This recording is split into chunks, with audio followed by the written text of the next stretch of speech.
नमस्कार। प्राथमिक मीडिया और इनसाइट न्यूज की तरफ से मैं देवयानी आपका स्वागत करती हूं हमारे इस नए शो मत सहमत में। फुटबॉल प्लेयर विंसेंट कंपनी का एक कोट है, if you talk to an accountant about his field of expertise it is mind boggling. और आज हम जिनसे बात करने आए हैं उनके पास सीए के फील्ड की एक्सपर्टीज तो है ही, मगर अब वो चल दिए हैं राजनीति की फील्ड में एक्सपर्टीज हासिल करने। सीए राजेश जैन। राजेश जी, स्वागत है आपका। बहुत बहुत धन्यवाद देवयानी, आप लोगों ने मुझे अपने इस कार्यक्रम में बुलाया है, उसके लिए बहुत बहुत धन्यवाद। आपको हमने नहीं, हमारी जनता ने बुलाया है। हाल ही में हमारा एक सेगमेंट हुआ था क्या बोलती पब्लिक, आपने उसके बारे में सुना ही है। बिल्कुल सुना है। उसमें उत्तर मध्य विधानसभा से कुछ नाम जो सामने आए थे, उसमें से एक नाम जो जनता ने बार बार दोहराया है वो है आपका। तो हमने सोचा क्यों ना आपसे मिलें, बातें करें और आपको आप ही के द्वारा थोड़ा सा बेहतर जानने की कोशिश करें। हम शुरुआत करना चाहेंगे आपके परिवार से। जहाँ तक मेरे परिवार की बात करेंगे देवयानी, तो मेरा परिवार संयुक्त परिवार है जिसमें हम लोग 3 भाई हैं और तीनों की वाइफ्स हैं। हम तीनों भाइयों के बीच में 5 बच्चे हैं और हम सभी के सभी अपने माँ और पिताजी के साथ ही रहते हैं। पिताजी मेरे assistant commissioner income tax retire हुए थे 1995 में, और उसके बाद मैं सीए बना। मेरे दोनों छोटे भाई अपना व्यापार करते हैं, उनके 3 शोरूम हैं। मेरा बेटा नेशनल लॉ यूनिवर्सिटी उड़ीसा से पास आउट होके आज की तारीख में बैंगलोर में जॉब कर रहा है। मेरी बेटी जो है वो नेशनल लॉ यूनिवर्सिटी रायपुर में है। मेरे छोटे भाई का बेटा लॉ कॉलेज नागपुर में है और सबसे छोटे भाई के दोनों बेटे अभी जबलपुर में ही पढ़ रहे हैं। यही एक छोटा सा परिवार है, 2 बहनें हैं, दोनों अपने अपनी जगह व्यवस्थित हैं। तो एक तरफ आपकी फैमिली है, एक सिस्टमैटिक लाइफस्टाइल है, तो राजनीति में आना ही क्यों? ये किसने कहा कि सिस्टमेटिक जिसकी लाइफ चल रही है उसको राजनीति में नहीं आना चाहिए? और राजनीति को आप व्यवस्थित जो जीवन जी रहा है उसको नहीं करना चाहिए, ऐसा नहीं है। मेरी दृष्टि में ऐसा लगता है कि बहुत सारे लोग राजनीति को की परिभाषा गलत करते हैं। और राजनीति की जो परिभाषा है वो कोई पावर गेन का नहीं है, ना ही कोई पैसा कमाने का स्थान है। वह एक सेवा करने का बहुत बड़ा प्लेटफॉर्म है। हम इस पृथ्वी में आए, पैदा हुए, हमने अपना पढ़ाई लिखाई की, जीवन बहुत अच्छे से चल रहा है, मगर जब हम देखते हैं अपने से नीचे तो बहुत सारे लोग हैं जिनको ऐसे व्यक्तियों की आवश्यकता होती है कि उनकी कहीं ना कहीं जो आवश्यकताएं हैं, उनकी ज़रूरतें हैं, उनको पूरा करने वाला चाहिए। मैं अन्यत्र कई सारे संगठनों से जुड़ा हूँ, सामाजिक संगठनों से। वो सामाजिक संगठन की भी एक सीमा है वो सेवा करने की। राजनीतिक एक ऐसा प्लेटफॉर्म है जहाँ पे आप बहुत सारे लोगों से और प्रत्यक्ष अप्रत्यक्ष रूप से सरकार के माध्यम से ऐसे ज़रूरतमंद लोगों की सेवा कर सकते हैं। तो इसका यह नहीं कहना चाहिए हमको कि हमारा बहुत अच्छा जीवन चल रहा है, मैंने तो जी लिया जीवन, मेरा परिवार भी बहुत अच्छा चल रहा है, तो मुझे क्या करना दूसरों के लिए। जीवन में मेरी ये सोच है कि अपने और अपने परिवार के लिए तो हर व्यक्ति सोचता है, दूसरों के लिए आप सोच के देखिए, दूसरों के लिए विचार करके देखिए। तो राजनीति की परिभाषा दूसरों की तुलना में, मेरी तुलना में अलग है। यह एक मेरे को ऐसा लगता है कि राजनीति एक सेवा का बहुत बड़ा प्लेटफॉर्म है। इस दृष्टि से मैं राजनीति में आना चाह रहा हूँ और आया हूँ। तो आपका यकीन कर्म की तरफ ज़्यादा है, हम ऐसा मान सकते हैं? हाँ, कर्म ही है, ये कर्म है। और हमारे शास्त्रों में भी कहा गया है कि कर्म प्रधान है, कि आपका जीवन कर्म प्रधान होना चाहिए। आपको जीवन में जो भी फल मिलता है वो आपके कर्मों के अनुसार मिलता है। आप अच्छे कर्म करेंगे तो अच्छा फल मिलेगा और आप बुरे कर्म करेंगे तो बुरा फल मिलेगा। उस प्लेटफॉर्म को आप किस कर्मों से जोड़ रहे हैं, आपको वो प्लेटफॉर्म मिलता है। आप अच्छे कर्म करिए, अच्छा जीवन जिएंगे, लोगों की दुआएं मिलेंगी। आपकी सोच कर्म की राजनीति को लेकर बहुत अच्छी है, मगर आपको नहीं लगता कि हमारे यहाँ धर्म भी एक बहुत बड़ा मुद्दा है और अब धर्म की राजनीति कर्म की राजनीति से बड़ी हो चुकी है?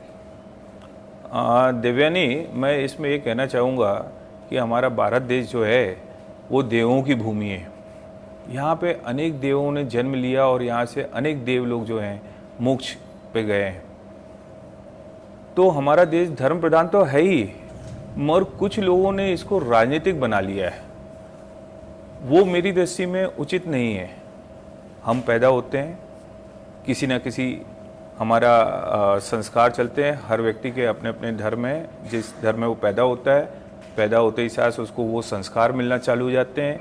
वो सोचता है कि ये मेरा धर्म है, मुझे अपने धर्म के लिए, धर्म की, इसके हमारे समाज की सुरक्षा करना चाहिए। वो उधर से शक्ति प्रदर्शन करना चालू कर देते हैं और वहाँ से कुछ लोग राजनीतिक करना चालू कर देते हैं। देखा जाए तो जो धर्म है वह एक जीवन जीने की शैली है, पूजा पाठ की एक पद्धति है कि कैसे पूजा करना है, कैसे रहना है, घर में कैसे रहते हैं, हमारा धर्म क्या बोलता है, मगर उसका राजनीतिकरण नहीं होना चाहिए। वह मेरी दृष्टि में उचित नहीं है।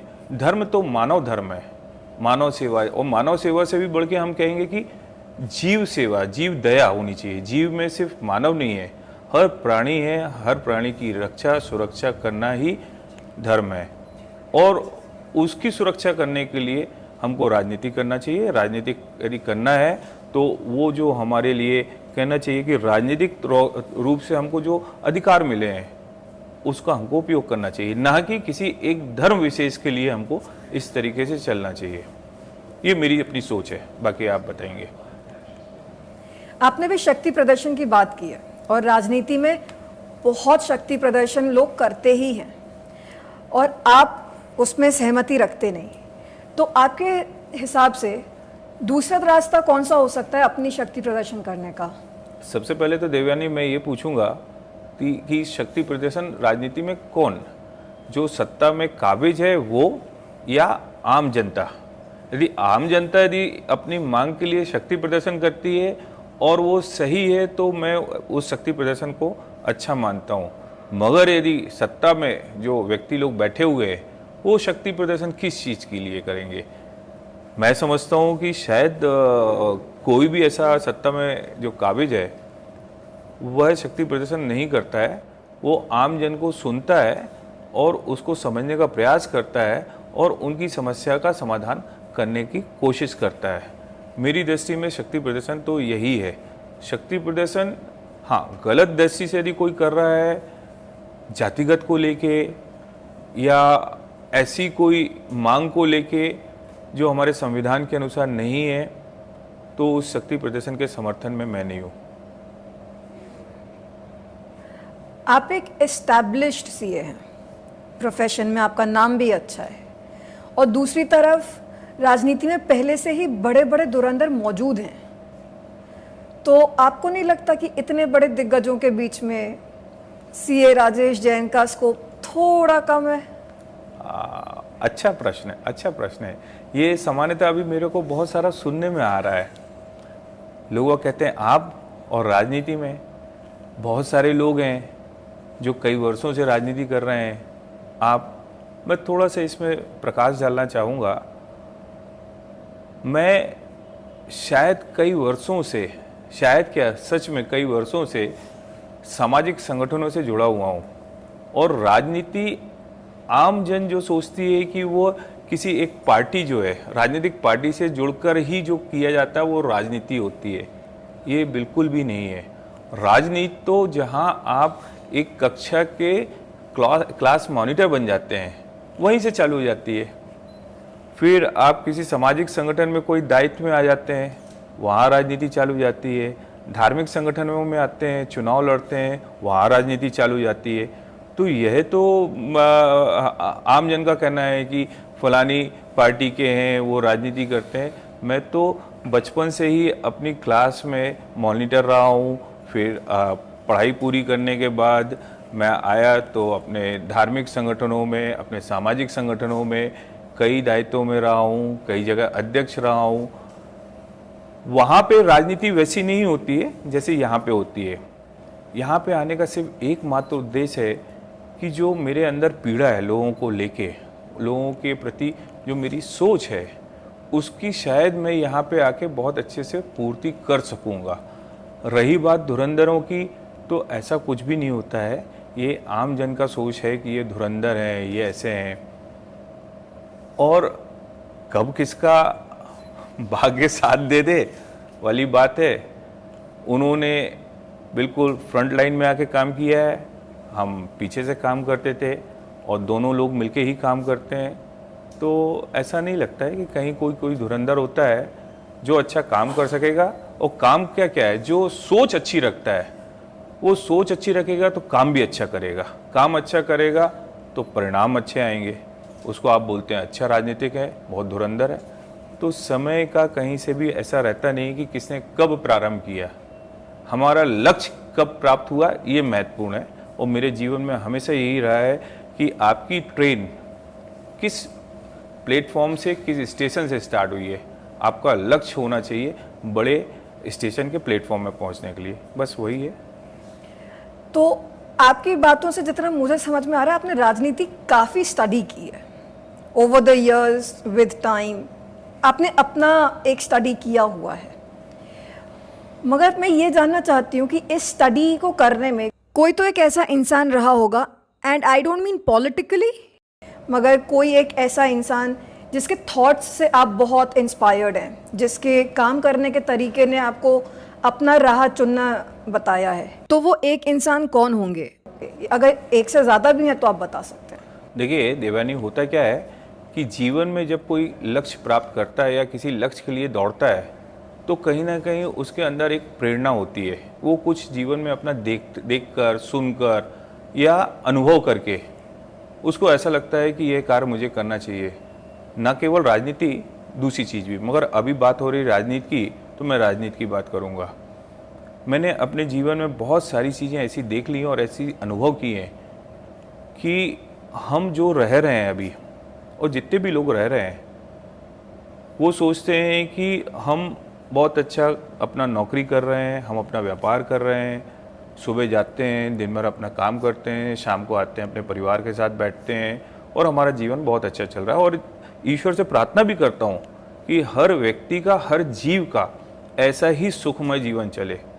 मगर जब कभी भी उसके जीवन में कोई भी समस्या आती है तो उस व्यक्ति को, सच मानिए, अपने कार्य को रखने के लिए भी एक छोटे से राजनीतिक व्यक्ति के पास 3-4 सीढ़ियाँ चढ़नी पड़ती हैं। ये मैंने अनुभव किया है।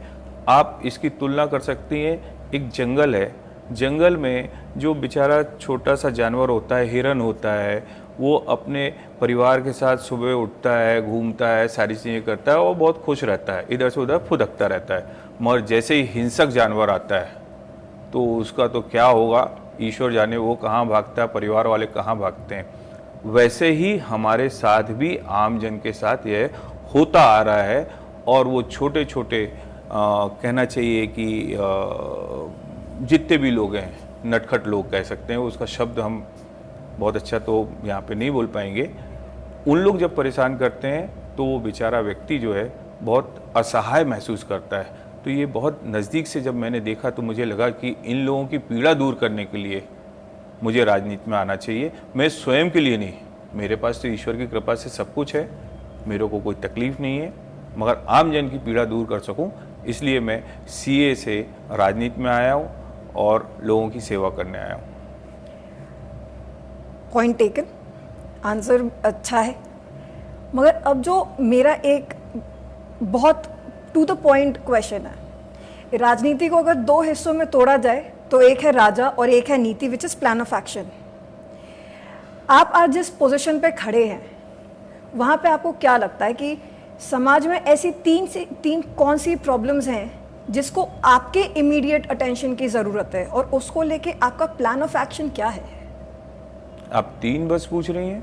मैं 3 पूछ रही हूँ, मुझे पता है आपकी टू डू लिस्ट में शायद और बहुत सारे हैं, लेकिन 3 जो टॉप 3 इम्पॉर्टेंट प्रॉब्लम्स हैं जिसमें आपको अटेंशन दिखाना ही है विद इमीडिएट इफेक्ट में भी, उसमें क्या होगा? आपका कहने का मतलब है कि किसी क्षेत्र विशेष के लिए नहीं, जनरली आपने जैसे बोला कि आप समाज में लोगों की हेल्प करने के लिए काम करना चाहते हैं, तो आपने समाज में ऐसी बहुत सारे प्रॉब्लम्स देखे हैं, मगर उनमें कोई तो 3 ऐसी चीजें आपको देख के लगी होंगी कि मुझे इसको सबसे पहले सॉल्व करना है, मुझे इसको सबसे पहले सॉल्व करना है, इसको सबसे पहले सॉल्व करना है। तो वो 3 चीज़ क्या होंगी? आप उससे ज़्यादा बताना चाहें, आपकी मर्जी। देखिए, मैं जबलपुर शहर में कक्षा 5वीं से हूँ। मेरा बहुत बड़ा जीवन जबलपुर शहर में निकला हुआ है और जबलपुर शहर में मैं देख रहा हूँ कि जो विकास होना चाहिए, विकास तो अपनी जगह हो ही रहा है, एक व्यापार की दृष्टि से होना चाहिए, वो आज भी नहीं है। विगत 25-30 सालों से हमारा जबलपुर उसी रफ्तार से बढ़ रहा है जो 25-30 साल पहले से बढ़ रहा था। व्यापार में कोई भी ग्रोथ नहीं है।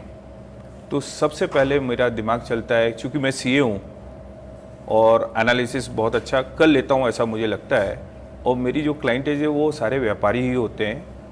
और व्यापारियों की जब मैं बैलेंस शीट देखता हूँ विगत 20-20 सालों से जो मेरे क्लाइंट हैं उनकी ग्रोथ कितनी हुई है, तो मुझे लगता है कि जो सबसे पहले व्यापार की दृष्टि से जबलपुर शहर में क्या ऐसा किया जाए जिससे कि हर व्यक्ति का व्यापार और व्यवसाय बढ़ जाए।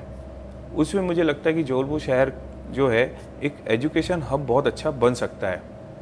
एजुकेशन हब होने से जो जबलपुर शहर के 500-600 गांव जुड़े हुए हैं, हर गांव का, हर घर का प्रत्येक बच्चा आज की तारीख में बाहर पढ़ने जा रहा है और हर माँ बाप की इच्छा होती है कि हम अपने बच्चों को बाहर भेजें पढ़ने के लिए। वो भेजता है, नागपुर भेजता है, वो मुंबई भेजता है, वो बैंगलोर भेजता है, क्यों नहीं हमारे जबलपुर में? उसके घर के पास भी होगा और जबलपुर में भी होगा।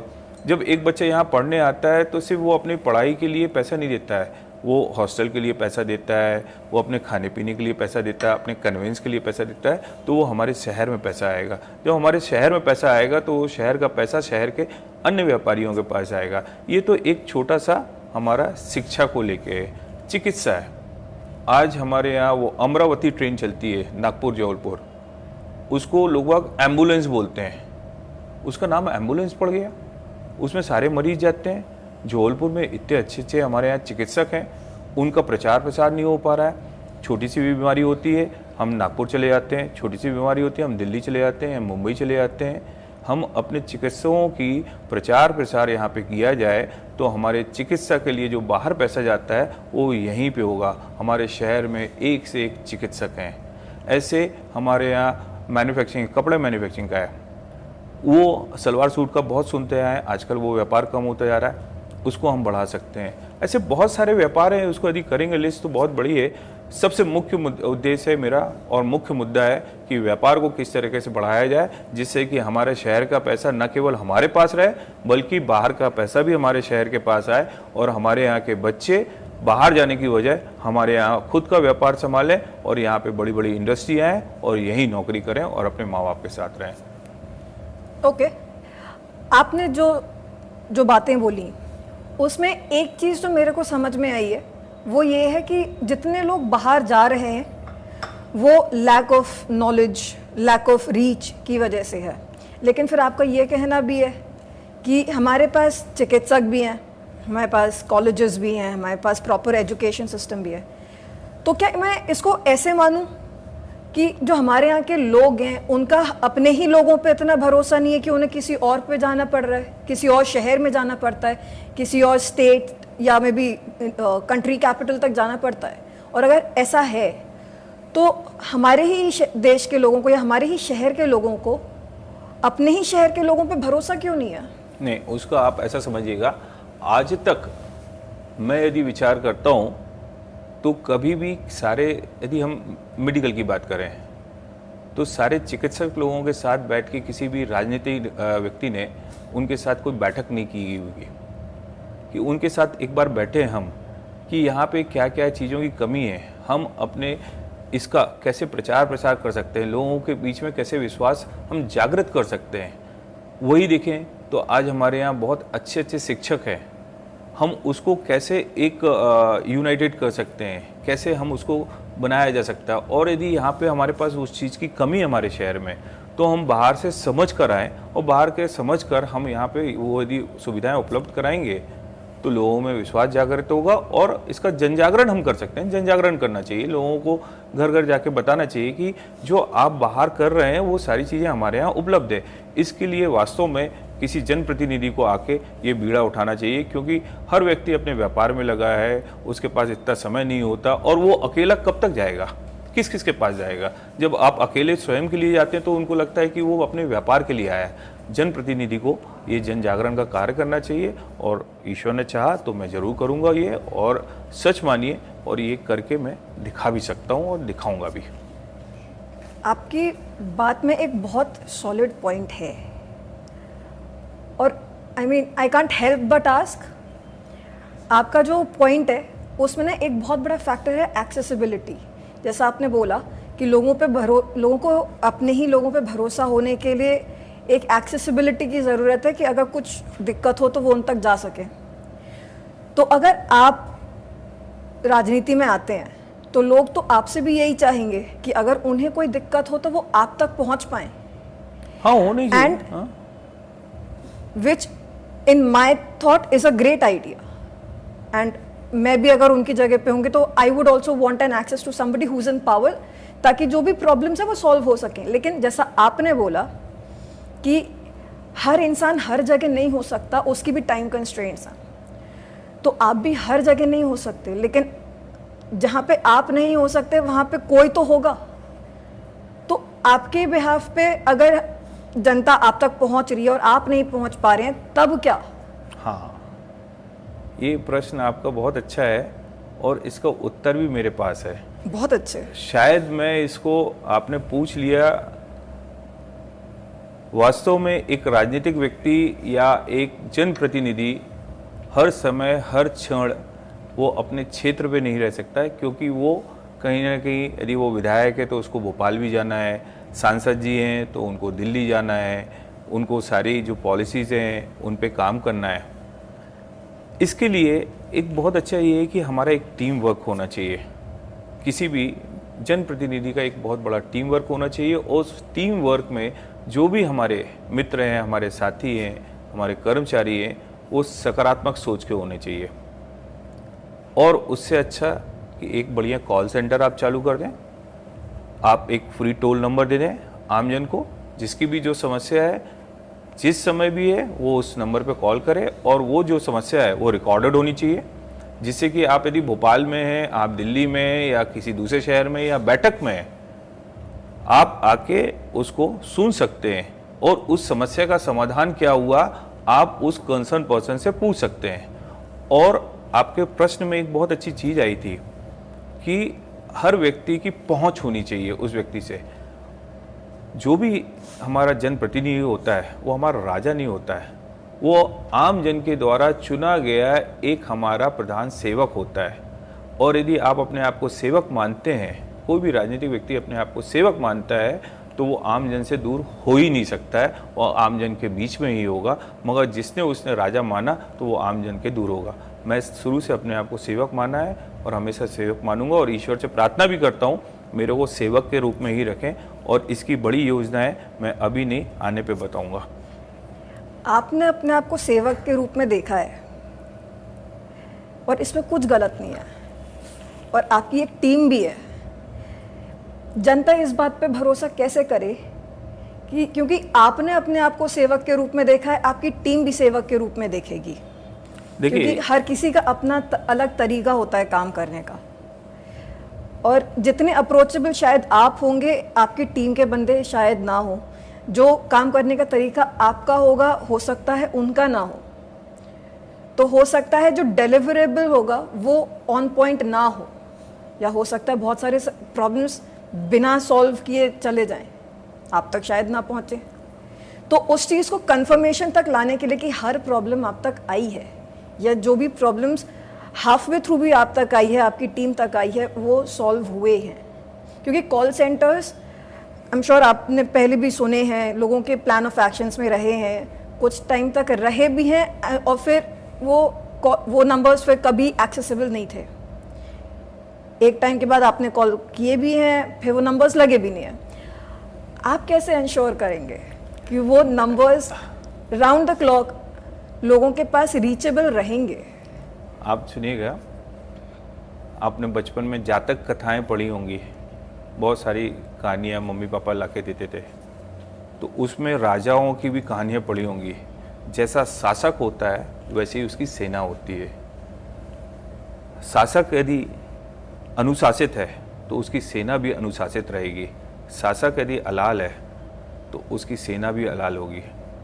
मैं तो मान के चलता हूँ कि मैं तो 24 घंटे काम करने वालों में से हूँ और मेहनत करने से पीछे हटते नहीं हैं।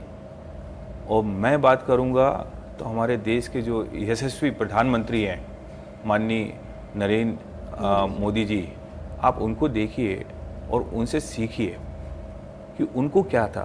वो तो पहले भी प्रचारक थे, ना उनका कोई परिवार है, ना उन्होंने अपना कोई परिवार बनाया। वो जितना भी काम कर रहे हैं वो देश के लिए कार्य कर रहे हैं। और उनके आने के पहले भी थे, जनप्रतिनिधि थे, शासक लोग थे, और आज आप देख रहे हैं। और 2014 के पूर्व हमारे देश की स्थिति देखी थी और 2014 के बाद की स्थिति प्रतिदिन देख रहे हैं आप। हर दिन कुछ नया नया मिल रहा है। और माननीय मोदी जी के सामने सभी जो उनके हैं, बिल्कुल जैसा वो बोलते हैं और उनको करना पड़ता है, क्योंकि वो देश के लिए कर रहे हैं, आम जन के लिए कर रहे हैं। हमारे 24 घंटे में मैं समझता हूँ कि आदमी सहजता से 18 घंटे बोलते हैं, शायद वो तो 20 घंटे काम कर रहे हैं, ये हर किसी को नहीं मालूम है। और वही स्वभाव मेरे पे है। यदि मेरे साथ वाले यदि काम नहीं करते हैं तो वो मेरी को देखना है कि वो कितना काम कर पा रहे हैं। और आम जन से सिर्फ कॉल सेंटर ही एकमात्र थोड़ी ना है। कॉल सेंटर तो एक कहना चाहिए कि हमारे एब्सेंस में एक छोटा सा इंस्ट्रूमेंट है। आम जन के साथ जाके बैठेंगे तो समस्या का समाधान हो जाता है, समस्या मालूम चल जाती है। इनकी समस्या का समाधान हुआ कि नहीं हुआ, वक्त आने पे पता चलेगा। आपके जो सारे प्लान्स हैं वो फ्यूचर के लिए हैं, लेकिन सिंस आप एक सीए भी हैं, मैं चाहूँगी आप जीडीपी एक टर्म है जो बहुत फ्रीक्वेंटली सुनने में आता है, आप उसको थोड़ा सा इजी शब्दों में अगर ब्रेक डाउन कर पाएँ तो आप कैसे समझाएंगे? जीडीपी का जो फुल फॉर्म है ग्रॉस डोमेस्टिक प्रोडक्ट है। उसको यदि हम हिंदी भाषा में बोलेंगे तो सकल घरेलू उत्पाद। हमारे देश में हमारे घर हम लोगों ने कितना प्रोडक्शन किया और कितनी सर्विस इंडस्ट्री में पैसा लगाया, तो ये जो टोटल होता है ये हमको मालूम चलता है कि हमने कितना डेवलप किया है। जितना ज़्यादा हम मैन्युफैक्चरिंग करते हैं, जितनी ज़्यादा हमारी सर्विस इंडस्ट्री चलती है, उससे हमारे ग्रोथ समझ में आती है। सन 2014 जब हमारे भारतीय जनता पार्टी की सरकार बनी थी, उसके पूर्व हमारे देश की जो जीडीपी थी 2.2 थी। आज की तारीख में 7.2 है। आज ही के दैनिक पत्रिका में आया हुआ है कि 7.2 है। इससे हमारा मालूम चलता है कि हमारे देश में कितनी सारी मैन्युफैक्चरिंग यूनिट चालू हुई है, कितनी सारी सर्विस इंडस्ट्री चालू हुई है, जहाँ पे हमारा कितना पैसा इन्वॉल्व है। ये हमें एक ग्रोथ बताती है कि हम कहाँ से कहाँ पहुँच गए हैं।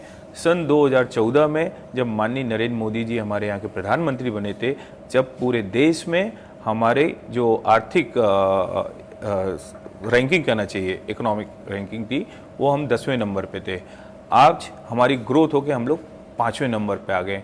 हमारे प्रोडक्ट विदेशों में जाने लगे हैं, जो हम पहले चाइना से या अन्य देशों से लिया करते थे, आज हम 5वें नंबर पे आ गए हैं। हम निर्यात भी करने लगे हैं। हम जितना एक्सपोर्ट करेंगे, जितनी मैन्युफैक्चरिंग करेंगे, उतना एक्सपोर्ट भी करेंगे। उतना एक्सपोर्ट करेंगे तो हमारे पास फॉरेन करेंसी आएगी। ये एक जीडीपी, ये रेशियो बताता है कि हम कहाँ से कहाँ पहुँचे हैं। इसको फिर से मैं बोल देता हूँ, सकल घरेलू उत्पाद, आपने अपने घर में कितना प्रोडक्शन किया, ये जीडीपी है। जीडीपी तो आपने सिंप्लीफाई कर दी और मुझे उम्मीद है कि लोगों को समझ भी आ गया होगा, मगर उत्तर मध्य विधानसभा से जिस तरीके से आपका नाम लोग बार बार ले रहे हैं, तो क्या आप दावेदारी कर रहे हैं? दिव्यानी, दावेदारी की बात करेंगे तो भारतीय जनता पार्टी में एक बहुत अच्छा बड़ा संगठन है और वो संगठन में बहुत लोकतांत्रिक तरीके से दावेदारी जो करते हैं उनके बारे में विचार किया जाता है। कोई भी एक व्यक्ति विशेष के लिए कोई एक व्यक्ति विशेष तय नहीं करता है। यहाँ पे हमारे जो शीर्ष नेतृत्व करने वाले नेता हैं, वह हर विधानसभा की स्थितियाँ परिस्थितियों को ध्यान में रखते हुए जितने भी दावेदार हैं उन पे मंथन करते हैं, विचार करते हैं और उस विधानसभा जहाँ से भी वो दावेदारी कर रहा है वह उसके लिए उपयुक्त है कि नहीं, उस पर मंथन करने के बाद वो दावेदार को प्रत्याशी नियुक्त करते हैं। ऐसा हमारा संगठन विचार करता है। जैसे सब कार्यकर्ता हैं, सब कार्यकर्ता कुछ ना कुछ कार्य करना चाहते हैं, उनमें नेतृत्व क्षमता होती है, वो अपने नेतृत्व क्षमता के अनुसार दावेदारी करते हैं। उसमें एक मैं भी हूँ। यदि हमारे शीर्ष नेतृत्व को लगता है कि उत्तर मध्य विधानसभा में जो उन लोगों ने तय किए बिंदु हैं कि इन बिंदुओं के अनुसार इस विधानसभा में जो स्थितियां हैं, परिस्थितियां हैं, उनके अनुसार हमारे राजेश जैन जो हैं वो एक अच्छे प्रत्याशी हो सकते हैं, तो शायद वो मुझे प्रत्याशी नियुक्त कर देंगे, और नहीं तो कोई दूसरा उपयुक्त मिलेगा तो उसको कर देंगे। हाँ, एक अच्छी चीज़ जरूर है हमारी भारतीय जनता पार्टी में, दावेदारी बहुत सारे लोग करते हैं, मगर जैसे ही प्रत्याशी तय हो जाता है तो जितने भी दावेदार हैं, जितने भी कार्यकर्ता हैं, उस प्रत्याशी के साथ उसको चुनाव को जिताने में लग जाते हैं, क्योंकि वो चुनाव वो प्रत्याशी नहीं, हमारी पार्टी विजय होकर आती है, और जब हमारी पार्टी विजय होकर आती है तो हमारी पार्टी सत्ता पे आती है, हमारी पार्टी सत्ता पे आती है, तो हमारी जो विचारधारा है देश को आगे बढ़ाने के लिए, आम जन को सुनने के लिए, उस विचारधारा के लिए हर कार्यकर्ता जुट जाता है। तो हम मान लेते हैं कि उत्तर मध्य विधानसभा से आपकी दावेदारी चल रही है, तो मगर क्या आपको उत्तर मध्य विधानसभा के लोगों की समस्याओं के बारे में नॉलेज है? ये अच्छा प्रश्न है देवानी।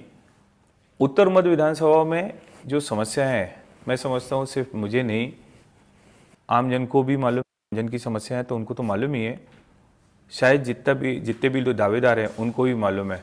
प्रमुखता से देखी जाए तो हमारी जो आम जन है उनको सबसे ज़्यादा समस्या है यहाँ पे यातायात व्यवस्था को लेके। आज पूरे उत्तर मध्य विधानसभा में देखेंगे तो यातायात व्यवस्था बिल्कुल चरमरा गई है। दूसरी अव्यवस्था है पार्किंग को लेके, पार्किंग व्यवस्था बिल्कुल भी नहीं है। तीसरी हम बात करेंगे तो यहाँ पे जितने भी शिक्षा है, शिक्षा को लेके समस्या है कि यहाँ पे प्रॉपर बच्चों के लिए हॉस्टल नहीं है। तो मेरा मुख्य उद्देश्य सबसे पहले तो यह है कि यहाँ पे यातायात व्यवस्था इतना सुचारू रूप से हो जाना चाहिए कि एक 4 व्हीलर वाला भी किसी व्यापारी के पास कोई खरीदारी करने जाना चाहता है तो वह सुचारू रूप से पहुँच जाए, जिससे कि न केवल उस व्यक्ति को आने जाने में आसानी जाएगी, बल्कि हमारे जो व्यापारी भाई लोग हैं उनका व्यापार में भी वृद्धि होगी। तो सबसे पहले यातायात की व्यवस्था मुझे ठीक करने की ऐसा लगता है, और दूसरा पार्किंग व्यवस्था प्रॉपर होनी चाहिए। ये मुख्य 2 समस्याएं हैं, और समस्याएं तो बहुत सारी, यदि हम सूची लेके बैठेंगे तो शायद 2-3 घंटे लग जाएंगे।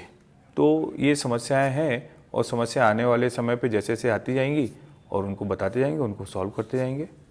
प्रॉब्लम्स की बातें सब करते हैं, मगर आई एम श्योर आपके पास हमारे उत्तर मध्य विधानसभा के डेवलपमेंट के लिए भी कुछ तो प्लान्स होंगे। देवेनी, हम सिर्फ उत्तर मध्य विधानसभा क्यों, हम तो पूरे जबलपुर शहर की बात करेंगे। और जबलपुर शहर की बात करेंगे तो हमारे यहाँ के जो यशस्वी सांसद माननीय श्री राकेश सिंह जी हैं, विगत कई वर्षों से वो बहुत दूर की सोच लेके चलते हैं। आप देखिए, जब वो अपने जबलपुर शहर के सांसद बने थे तो हमारे यहाँ एयरपोर्ट नहीं था। उनकी सोच बहुत दूर की थी कि यहाँ पे एयरपोर्ट होना चाहिए। एयरपोर्ट आया, आज की तारीख में हमारे एयरपोर्ट का विस्तार हुआ, और आने वाले समय बहुत जल्द यहाँ पे इंटरनेशनल फ़्लाइट्स भी आने लगेंगी। अब फ्लाइट के बारे में भी कई लोग बोलते हैं ये तो रईसों का काम है, फ्लाइट में उन्हीं लोग जाते हैं, वही लोग जाते हैं जिनके पास पैसा होता है। नहीं, ये हमारे एक डेवलपमेंट का बहुत अहम कड़ी है।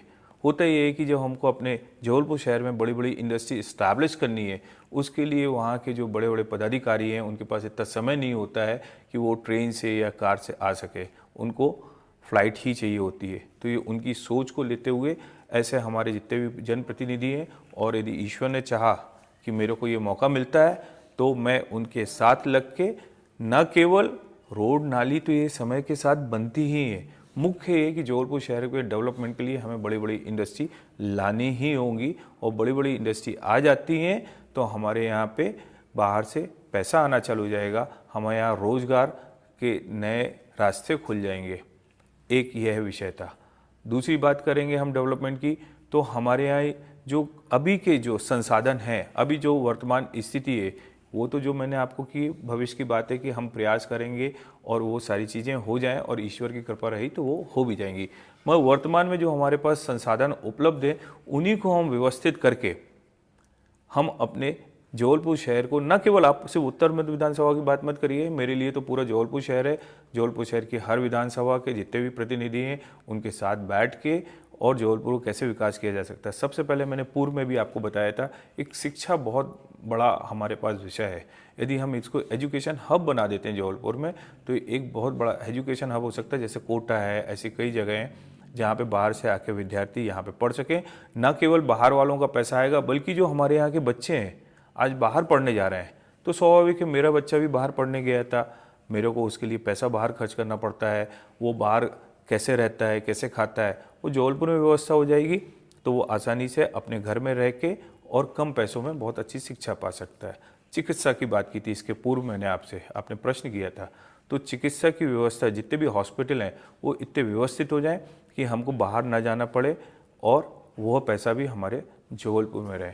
हमने इसके पहले बात की थी व्यापारियों की, कि यहाँ पे मैन्युफैक्चरिंग यूनिट्स जो हैं, कपड़े व्यापारी हैं, हमारे यहाँ ज्वेलर्स हैं, इस तरीके से हमको ये सारी मेहनत करनी है।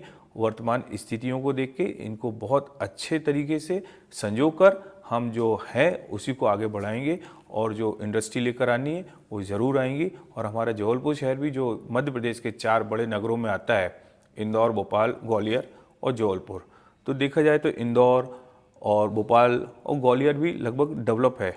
जबलपुर भी हम चाहेंगे कि इंदौर से आगे निकल जाए और ये आने वाले 5 सालों में हम लोग करके दिखाएंगे। ओके, हमें हमारे सारे आंसर्स मिल गए एंड आई एम कन्विंस्ड आपके प्लान ऑफ एक्शंस जनता के लिए हैं, आपके सारे अप्रोचेस जनता को आपकी एक्सेसिबिलिटी देने के लिए हैं। I am convinced and I am sure, और आई कैन एटलीस्ट होप कि जनता भी उतनी ही कन्विंस्ड हो। बट जनता के बिहाफ पे वी ऑल्सो होप दैट अगर आपकी दावेदारी कंफर्म होती है तो आपकी कथनी आपकी करनी में बदले, या you can walk the talk, right. तो Rajesh ji, thank you so much हमारे लिए टाइम निकालने के लिए, आपके थॉट्स हमारे साथ शेयर करने के लिए। एंड आई एम श्योर जहाँ से आज हम समझ रहे हैं, जनता आप पर उतना ही भरोसा दिखाएगी जितना आपको जनता पे भरोसा है कि जब आपकी दावेदारी कंफर्म होती है तो वो भी आपके साथ उसी तरीके से खड़ी रहेगी। बहुत बहुत धन्यवाद देवानी, आपने अभी एक बहुत अच्छा शब्द यूज़ किया है, कथनी और करनी। यदि ईश्वर की कृपा रही और जनता ने मेरे पे भरोसा दिखाया तो जो कहा है वो करके भी दिखाऊंगा, और नहीं कर पाए तो समय जल्दी आता है। जनता बहुत जितनी जल्दी उठाती भी है उतनी जल्दी गिराती भी है, मगर ऐसा कुछ नहीं होगा। जो मैं अभी तक जीवन में है, जो बोला है वो किया है और आगे भी वही करूँगा। Rajesh ji, thank you so much हमारे शो में टाइम निकाल के आने के लिए। बहुत बहुत धन्यवाद देवानी जी, आपने मुझे आमंत्रित किया यहाँ पे, और मैं सभी सुनने वालों श्रोताओं को बहुत बहुत धन्यवाद देता हूँ कि आप लोगों ने इतना बहुमूल्य समय निकालकर मेरी बात सुनी और मेरे को आशीर्वाद दिया। बहुत बहुत धन्यवाद। तो ये थे सीए राजेश जैन, उत्तर मध्य विधानसभा से एक प्रबल दावेदार। हम मत सहमत में जल्द ही दोबारा लौटेंगे एक और शख्सियत के साथ। उम्मीद है आपसे तब फिर से मुलाकात होगी। धन्यवाद।